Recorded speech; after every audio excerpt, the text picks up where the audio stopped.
So yesterday we were talking about the way of beauty. Just wondering if any questions came up overnight or this morning, thinking about yesterday. Yeah, I thought it's an important distinction, I think, for us to make. When we talk about the way of beauty, it's an attitude, it's a spirit, it's a heart. And we talk about these big poetic prose. And Zan is not saying, for example, there's a quote here, he's not saying you go up and meet a girl in a club and the first thing you say is, you know, hey baby, I will praise you, I will serenade you. And when the lights are quiet and your serrated beauty flickers in the shadows, I will caress your hair and lay you down upon silk, upon clouds, and look lovingly into the distance. That's not what we're saying. There's a difference between the way and the heart. Well, hang on a minute. Like, do you ever talk in that way that you write in the books of girls in clubs? No. Never? No, never. Not even, you know, on a park bench where you've got her by yourself on a date? Never. This is just for literary... This is just for an internal thought process and feeling. It's capturing in words a sense of a feeling. Because otherwise, how do you do it? If you filmed me talking to a girl on the park bench, you might be able to capture it if I didn't know a camera was there. Yeah. Like, that's why, you know, people said to me for years, you should do a hidden camera. I can't, because as soon as I know that there's a hidden camera, it has to be hidden to me. Because if I know it's there, I'm like, So I'm trying, when I'm trying to paint in words, like I would try and paint in a painting, what that felt like, not just the actual girl-guy sitting on a park bench. Exactly. Beautiful. So you don't have to go out and grab the dictionary and spell complicated words. No, I just tried to capture the spirit in words, and that's all. So I had to do it that way. Anyway. Yeah, that was exactly my point, and we'll get onto this more when we talk about the way of seduction. It's about the sub-communication. Yeah. If you do this, because I don't talk like that in this elaborate term. 16-cylinder words. Every time Zan talks, like, what does he mean? This is just some guy. Google Zan translate. This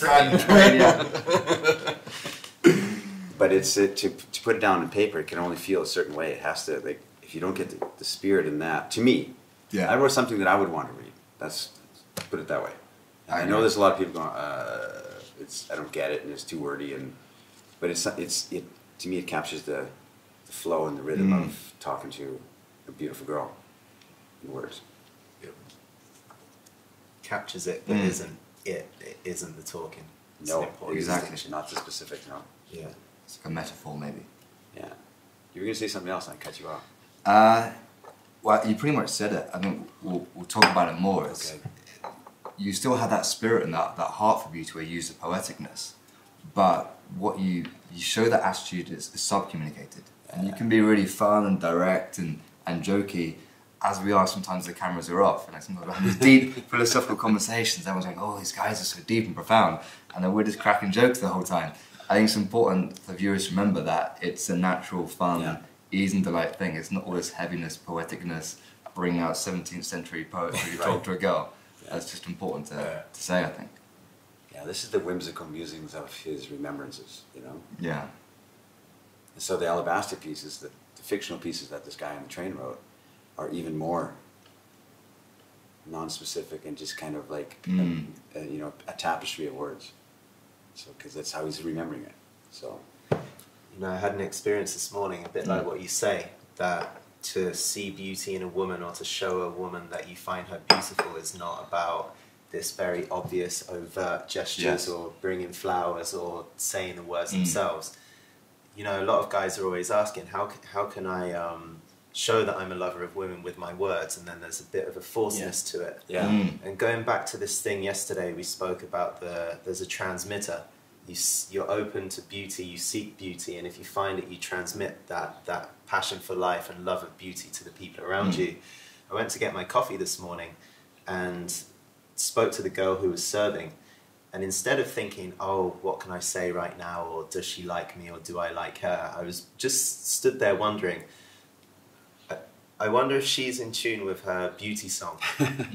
And because I am, I can see it, actually, I can see it. And just by having that on my mind, she picked up on me thinking those things, and she smiled and glanced back, and it was like that magic was there without any words having to be exchanged.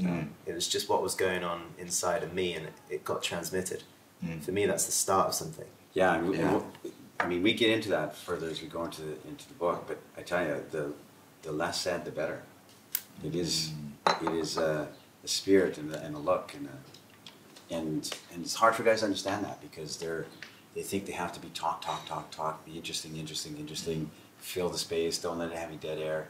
She's going yes, no, yes, yeah, maybe, I'm not sure, and we're like rapid fire trying to make sure that we don't become uninteresting by, we'll get into that, I think. Do you have anything else on the way of beauty? Because I want to finish off with a couple of phrases from the end of the chapter that lead us into the next bit. Perfect. Let's roll. Yeah. Just like I was saying with this transmitter bit, I love the phrase you put where you say, a man who knows about this and who takes the time to discover the beauty in women moves from being a passive observer of beauty to a participant, a creator. And well, let's just say that women everywhere will open up to him in amazing ways. So it's, as we start talking about seduction, it seems that you're not saying, oh, we're walking around the world waiting until beauty comes upon us. Actually, we've got a massive act of creation that we can do to make women and make the world more beautiful in our presence. Absolutely. Yeah. That's the role. Yeah. That's what we're not doing. That's the whole point, right? Great. And to close us out, you say, for a true lover, every encounter with women is a chance to see the beauty in them, to uncover it, for it is already there, discovered again in his presence. And wonder of wonders, it is reciprocal, for like magic, or perhaps design, the transcendent beauty of women is the only thing that can inspire men to great things, the only thing that can make men truly feel alive. Yeah, I think that's the truth of it, you know? Excuse me. It's in the presence of great beauty, we can do all things. That's how it is. We're inspired to do all things. And there'd be a lot of people out there say, wow, we don't need that. I run my billion-dollar corporation. I don't need women to do that. Yeah. That's not what I'm talking about. Wasn't, for example, the Taj Mahal built in celebration of a woman? I'm correct? Yeah. Yeah, the Taj Mahal, yeah. All the great things that I said it later in the book, the men are the real romantics. They're the ones that are doing the romantic gestures and the large gestures. We think it's the women romantic, but it's really men.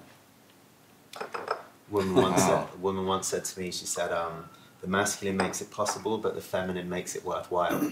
And it's like, without that beauty by my side, I've been thinking, well, I've got this and this and this, but what's the point? That's a great phrase. I like it too. Yeah. Yeah, what's the point? So now, I challenge you and thought, Zan, your life is a living monument to the beauty of women. Isn't that a little bit over the top? Starts to make a bit more sense. Yeah. Now you start to get it. Huh? Yeah. Okay. It's cool. The way of seduction. Chapter 2, huh? Yeah.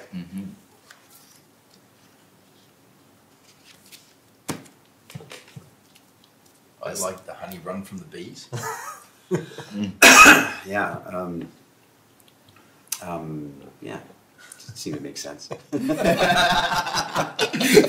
These kinds of things I don't explain. The little couplets and the little poetry things. Yeah. It's like, just things that amuse me. Take what you want from it. Yeah. I've got hopefully an interesting point on the first page, The Way of Seduction. It's a point where, first of all, you talk about the mindset or the belief of a great lover. It said, my belief that I can seduce any woman is not necessarily related to my actual ability to seduce any woman. But why not on the side of optimism? And it made me think of an interesting experience when I was back at university. I did one module in psychology. And one of the theories we learned, which is very practical here, is called a thing called self-verification theory. And what it said is, your mindsets you have, the beliefs you have, you unconsciously seek to validate those mindsets out in the world. So if you're a man that thinks, I'm not very attracted to women, or women don't like me, women could give you the most obvious signals that they like you. And your mind would not let you see that. Twist it into, Yeah. she doesn't like me. Even though you might have the natural intuition to pick up on those signals, because your mind's saying she doesn't like that, they're not going to be aware to you. So even though there's things like a small point, there's the ability of, it's possible, I'm a great lover of women, erring on the side of optimism will allow you to see things that you might not see if you're kind of trying to play small. Yeah, I mean, like, we're so trained in our mind. There's a great video on YouTube these days where the guy took a bicycle and he reversed the steering. So if you go this way, the wheel actually goes this way. Yeah. And it's an unrideable bicycle. You can't make, like, you can't even go, like, 1 foot. And you're just like, and your mind is wired. He spent 8 months practicing riding this bicycle, falling. 8 months before he finally figured out how to reverse the steering on this bike and he could ride it. And then he said, it took him 8 months to do it. And then he said, I'm going to now try and go back to ride a normal bike. And he couldn't ride it. His mind was like wired the other way now. And it's all on YouTube. And it took him about 20 minutes of trying to ride a normal bike before his mind, and he felt it, and you could see it on the video, where his mind went click, back to normal, or back to the other side, and he could ride it again instantly. He said it was a shocking thing. It was like his mind was flopped over into this circuit, and he couldn't ride the normal bike. He kept falling off of it, and then all of a sudden it went click. And there, he says, there, I got it now, and he could go back to it after half an hour. And it's the same kind of thing. We're so trained and so ingrained in our societal, in our the things that have been drummed into us since we're small, that we can't believe it could be any other way. And it takes time to retrain it, and to have your habits and your thought patterns and your default perspectives be shifted into something different. Like the girl, hey, the girl, maybe she'll like me. It's quite an amazing thing. Your mind's like keeps you. So yeah, just hearing that gives me a massive amount of respect for any man who wants to undertake the path to becoming a greater lover of women, and all of those automatic habits, behaviours that he has with women, beliefs that he's unconscious of, just how long it would take to find all of those and flip them to something more. And those are not going to go away overnight. And anybody that tries to sell a quick solution to this those don't go away. It takes a lot of choice, because you can only choose. You have these thoughts and this default perspective coming in. Well, I'm not tall enough, or I'm not good looking enough, or I'm just not good enough for a girl to like me. That kicks in all the time, and you have to override it with a choice and say, you know what, that doesn't serve me, and I'm going to choose something else. And that's a lifetime of choosing. You always have to recover. For everybody has to recover to, like, that thought doesn't serve me. I've been using it my whole life, and it's not helpful to me girls. So I'm going to pick a different thought. So what you're saying is, even before you get into the practical things of what you say, the first most important things are a belief in beauty and a belief in yourself too, before the rest is even possible. Yeah, and it's like it's choosing a default. Like that sentence you read there is that he said, my belief in my ability to seduce any woman, I could believe I can seduce any woman. It's not necessarily related to my actual ability to do so. Of course. Right? But it's a great and fun way to move through life. And it changes your posture, it changes the way you approach the world. Just having that default choice or default assumption that I can seduce any woman gives you the lightness in your step that almost self-fulfills it. Right? And of course he's not going to be able to seduce everyone. He recognizes that. Yeah. Right? Yeah. But why not believe it? Yeah. It's a fun way to live life, and it keeps you full of energy and aliveness. Yeah. So this is the phrase I really want to know about. You say, she asks you on the train, how would you seduce me? And you say, well, I could tell you the truth about me, but to seduce you, I will tell you the truth about you. So I imagine in that there's a fundamental tenet of seduction, which is not going to say anything about me. The seduction is knowing your truth and saying that somehow. Yeah, because there's no sense, there's no sense of being a braggart or saying, hey, let me tell you some cool stuff about me so that you are attracted to me and so you like me. There's none of that. That's cast aside. He's got a strength of conviction. He knows where he's been. He knows what he's seen in this world. Now who's this girl in front of me? And you look like a part of my experience. This feels like it to me, like a beautiful part of my experience of my life. You look like it, and I want to explore and understand that. So he's looking outward toward her. not saying, hey, you know, I climbed this mountain and I own 6 cars and you know what I mean. I get that, but even the way you describe it right now sounds like you're being curious and wanting to know who this woman in front of you is. But the way you write it here, you're saying, I will tell you the truth about you. It's got much more of a certainty about who she is before you even start. Because that's what it is. Because when you are shining a light on a woman, she's self-reflected on herself. She gains understanding of herself. So just when you are in the light of curiosity, that enthusiastic curiosity of a delightful woman, which makes your heart bright. Yeah. Because that's a cool thing, you know. Like you want to, I want to cherish this moment. I want to expand this moment. I want to have a shared experience with this girl because she's such a light to you, and you can see it, right?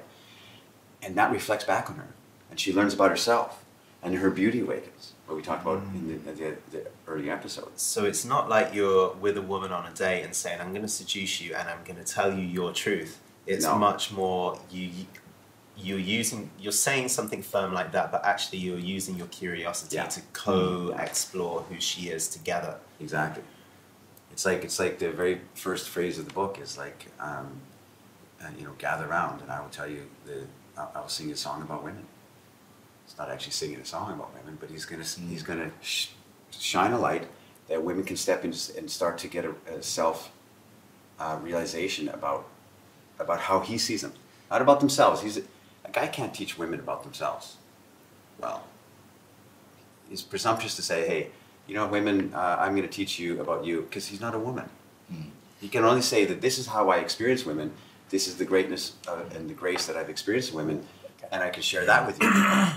So there's a funny way in which when you say, I'm going to sing you the song of women, it's not like you already know that song of women, but you're saying something firm that gets their attention in a way, and then you're saying, well, help me sing the song of women to you. Yeah. Is that more like it? I can live with that, yeah. And I want to clarify something else, because we've spoken a little bit about this before. When you're saying you're exploring who this woman is, you're telling her the truth about her, but you're exploring her truth together with her. It's not, you said you're not using coaching questions or doing some kind of therapeutic deep dive with a woman. It's never like, okay, so what is the dream? Tell me the dream. You know, it's like, that's a kind of a coaching experience. It's more like, you know what it is? It's more like you're talking about the horizons out there that you can see, in a direction to go, and you're saying to her, you're guiding her, can you see this? Because you see what's possible over there, as opposed to look at me, look at me, look at me, or you look at you, look at you, look at you, because she's got her own insecurities and feels, you know, doubtful and small and so that. Instead, it's an opening up this way. I don't know how else to say it. It's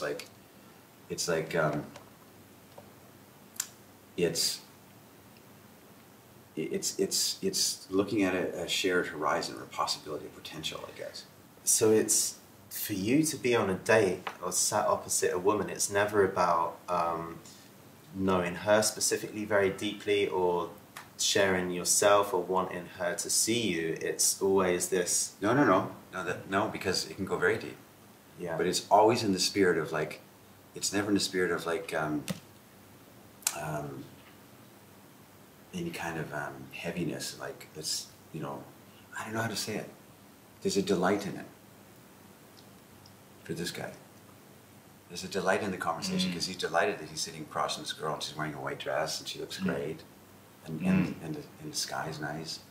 That to him is a delight. And can you feel that energy too? Can you feel the spirit of you in a white dress and me here and the sky? Can you feel that? Because so it's an outward kind of thing that's taken by the hand and like, you know, something like that. It's almost like this magical Peter Pan quality, where it's like, I've got Kind this of, Neverland and I come in through your window. Do you believe that it exists? Will you fly with me? Yeah.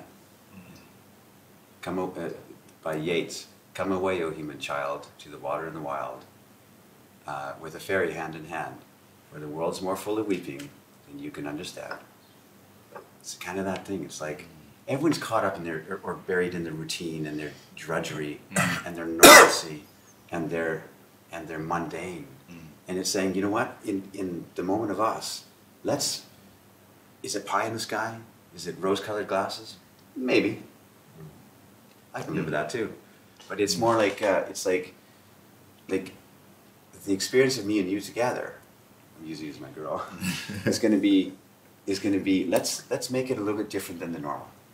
Yeah. We can go on a date and we can talk, clink our wine, and we can talk about our jobs, and we can, but let's consider like what is, what's out here, I guess you could say. I don't know, it's very abstract. The other part of that doesn't sound like you're making false promises.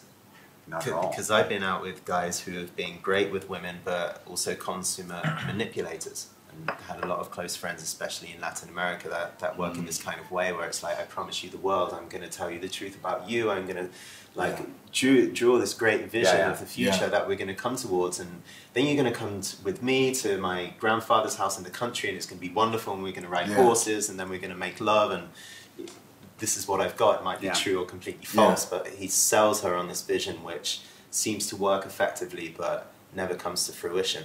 It's like the classic manipulation in a sense. And you have to understand that there's that kind of mentality of picking up a girl for a one-night stand or something. This doesn't align with that at all. This is not saying, okay, well, I'm going to say all these, I want to get laid tonight. So I'm going to say all these things and explore a curiosity thing with this girl so I can have sex with her tonight and I'm done with her. That doesn't match with that at all. This is a girl that you see, there's that quiet beauty in her that you want to experience in your life. And you don't know how long it's going to last, but you would love to explore that. The difference is the sincerity. The difference is, because like anybody who kind of says these kinds of things to a girl he just wants to have sex with, I mean, that's misrepresentation, right? That's misrepresentation. That's saying, okay, well, and she's now looking at her thinking, wow, there's possibilities in the air, and maybe I can be a girl again, not to be this guarded woman. I can be a young girl with my hair down in the presence of this guy, and then he has his way with her. See ya, right? That's a lie. Becomes very clear now. You talk about three concepts: seduction, romance, and adventure. Just this last bit ties them all together so clearly. Yeah, exactly. It's not seduction for seduction. No misrepresentation at all. Step. I wrote in this seduction chapter that seduction has a bad rap, the word. Yeah. But seduction is a beautiful word, because we all desire seduction in our lives. We want to be seduced. We want to be seduced by our future. We want to be seduced. We want to be swept off our feet and caught up in something magical and that we can daydream about, that we can lay in bed and think, wow, what am I experiencing these days? How many times have you guys laid in your bed and think, wow, what a great couple of days I just had out? That's a seduction.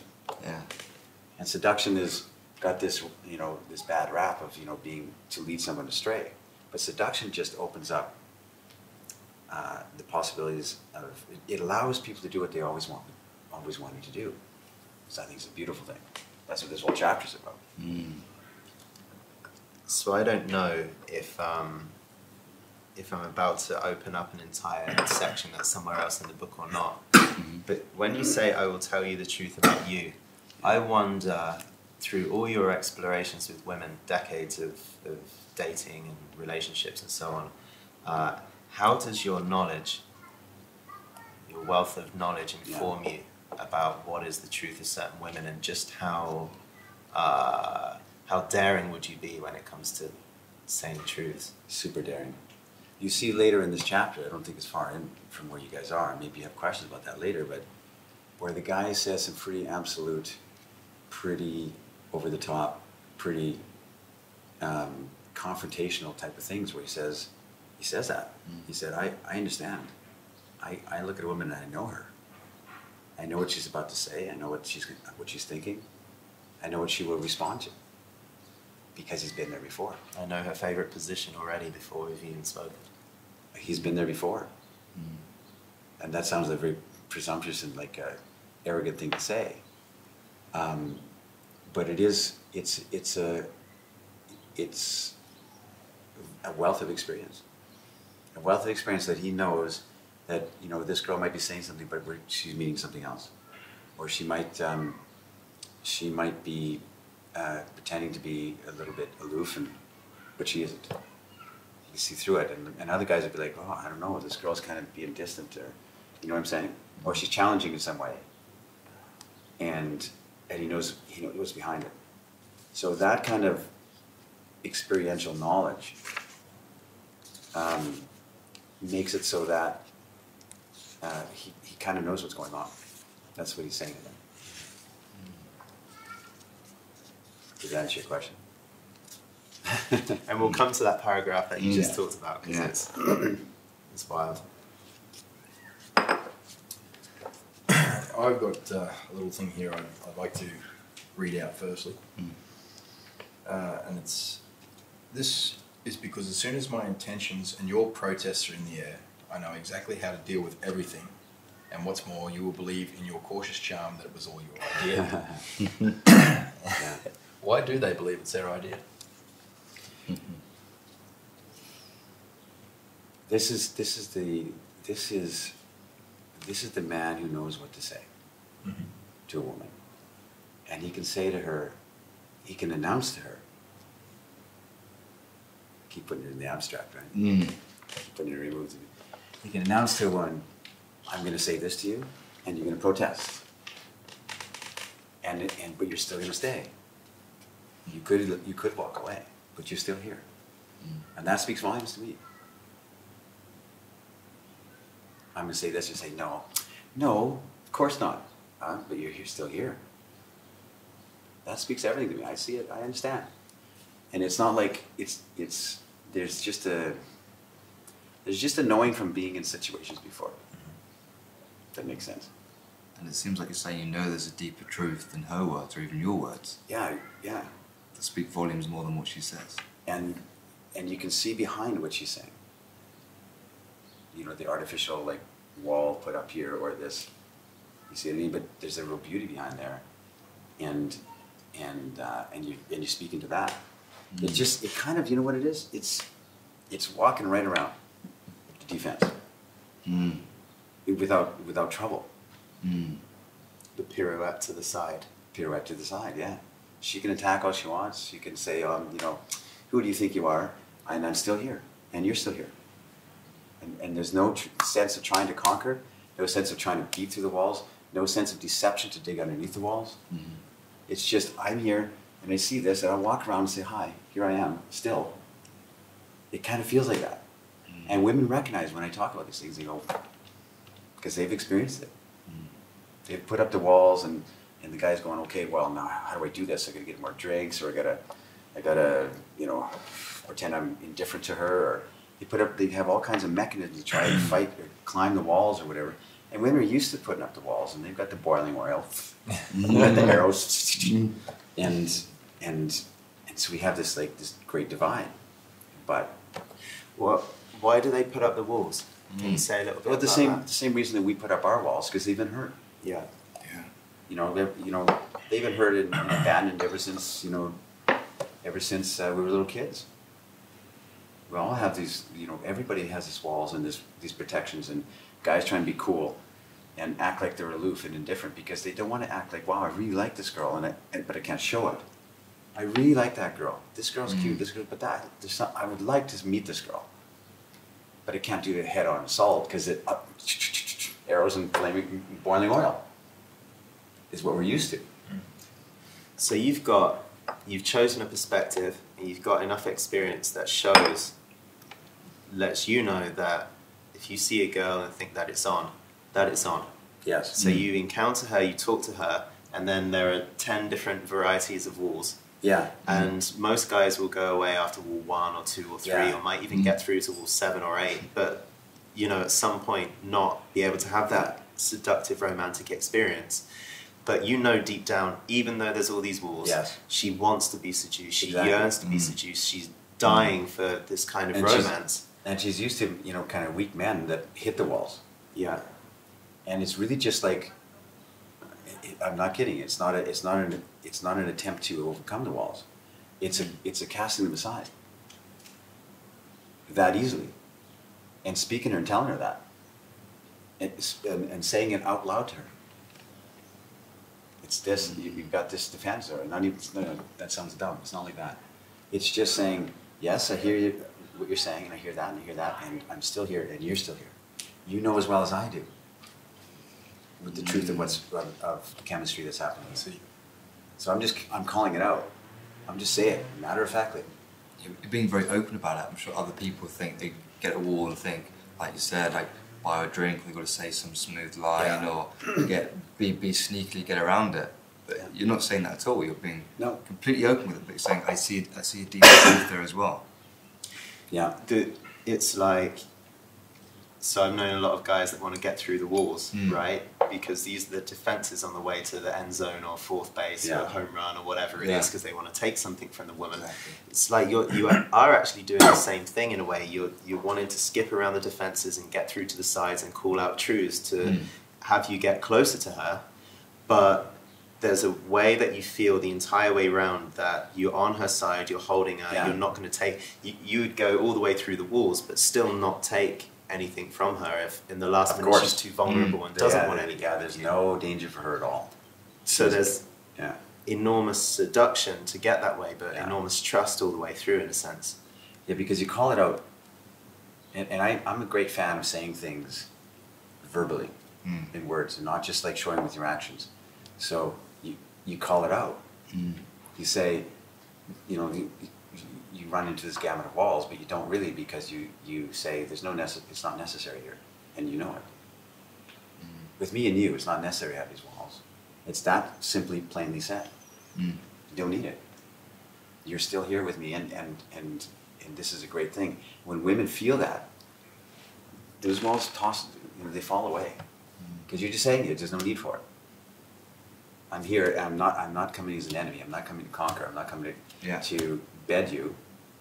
I'm coming here. I'm on your side. He says it in the book. I am on your side. There's some men that women encounter who are automatically on their side, and the doors to their fortress are already open. Other guys are like fighting against the walls. You know what? There's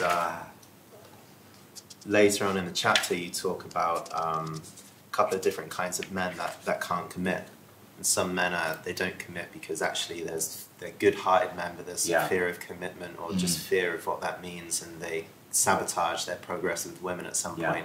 And then there's another breed of man who is really in it for himself. Right. So these are warning signs that women pick up on, which is universal. But it sounds like once a man has fixed it in himself that he loves women, that he holds a woman sacred and her heart sacred, then the only remaining practice of the art of seduction, to master that art of seduction, is to be able to pirouette around those walls and with joy and ease and delight and holding her heart as sacred, cool things out and get all the way there, get all the way together. That's a great way of saying it. Like, it's like, but women are smart with this kind of thing. They know. They can sense. I mean, women get hurt because they open up their expectations to the first guy you said, who's sincere, and he really does think, I want a shared future with you, but he's afraid to commit, and he doesn't really know what he wants, and so like she jumps onto the same horse as him, and then it turns out that that it doesn't go anywhere because he's not sure what he wants, and people change and all this kind of stuff. But with this, it's like it's just expressing something that says you don't have to have the walls here with us. And she believes it from that point on. She says, you know what, this guy don't, because he said it. Now, that's strange, because every guy's saying, hey, baby, you can trust me her whole life. But this guy's saying, listen, I will never misrepresent. And I like you. I desire you. And I'm intrigued by you, and I don't know why. I want to know. I want to explore. I want to understand. And she recognizes that's different. That she has complete autonomy to roll out of it at any time. There's never any entrapment in there or invasion of any kind. It's just like, I'm on the same side as you, on the same side of the wall as you. The wall's out there. Something like that. I mean, it's very metaphorical, but it's very real. one of the greatest learnings that I got from you and from Kelly as well is this idea of when, you know, in the classic, I'm a man and I want to conquer this woman. Man takes her to bed and comes across this last minute resistance where it's like all of a sudden she realizes, actually, I'm not ready for this, doesn't quite feel right. Maybe she sobers up a little if you get together while drunk.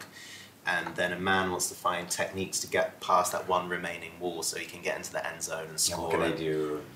And the beautiful message I got from you guys was, actually, if you come into that moment where all of a sudden she's a little bit hesitant or skeptical or doesn't want to go all the way with you, is just completely allow her that space. Without the frustration of it and without the pissed off mode of it that women are afraid to feel.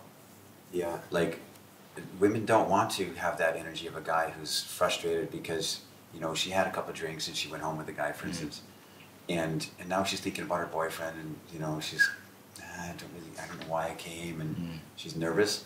That kind of thing is like, and then the guy's thinking, okay, well, I gotta pour her more drinks, or I gotta be coercive or seductive or something, blah, blah, blah, to get past the last minute resistance, quote unquote.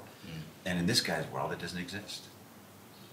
In my world, it doesn't exist because we want full delight and excitement to be there, just like I am.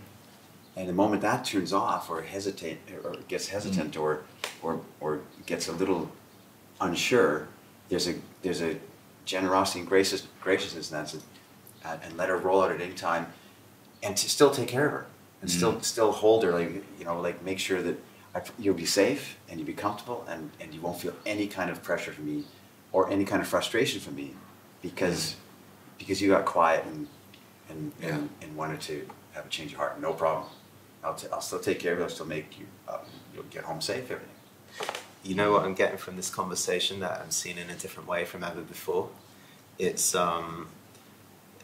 as a man who genuinely loves women and sees that beauty of women and has no need to like take or get sex from her or anything like that at the end, all of a sudden,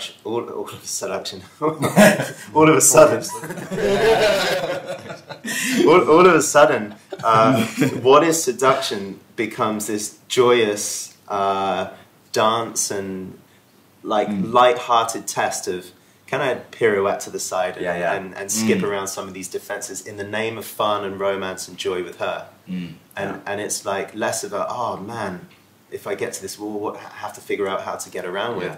It's almost like an assault course for fun that I'm including her with at the same time. Of course, she's included. Yeah, women are complicit in their own seduction. They're complicit. They want to be seduced and seduced well. Yeah, you know. So they're on your side. They're cheering for men. Please seduce me. I'm on your side. I would like it. I'm starved for just like anybody else. And it's that joy, that joyousness that makes all the difference. Oh, all of a sudden it's fun to play with this guy here. It's not like he's going to get frustrated when he gets halfway through and finds out some block. Yeah. And it's not manipulation. We equate seduction with manipulation. It's not manipulation at all. It's speaking clear truths, speaking plain desire, speaking a great invitation. And she has every choice. Everything I say to a woman, I've said this for years, everything I say to a woman, the ball is in her court. I let something land. I don't like to leave a question in the air. I just like let something, I just speak a desire, speak a truth. It's like, there's something about you, and I don't know what it is. Land. And I would like to know. I would like to know you more. I'd like to explore. Lands. I'm not asking a question. I'm not asking, hey, will you like me? And she can do whatever she wants with the ball. It's in her court. Yeah. She can say, I'm not interested. She can walk off the court. She can do whatever she wants. And it's always that. Women always have full autonomy of their decisions in the world of this guy. Always. There's never a feeling of invasion or obligation or he's going to be upset if I... Never. It's full freedom of choice for the girl. And great desire expressed. So it's not like anything's being left to chance. Yeah. It's not like, I hope you, if I be this cool stuff and I buy you a drink, I hope you can recognize I like you. He says it. You know what? There's something about, I see all these women here, and there's something about you. I like this. Understand what I'm saying to you. I like it. You can do what you want with that information, but I'm not going to hesitate and say it. It's who I am.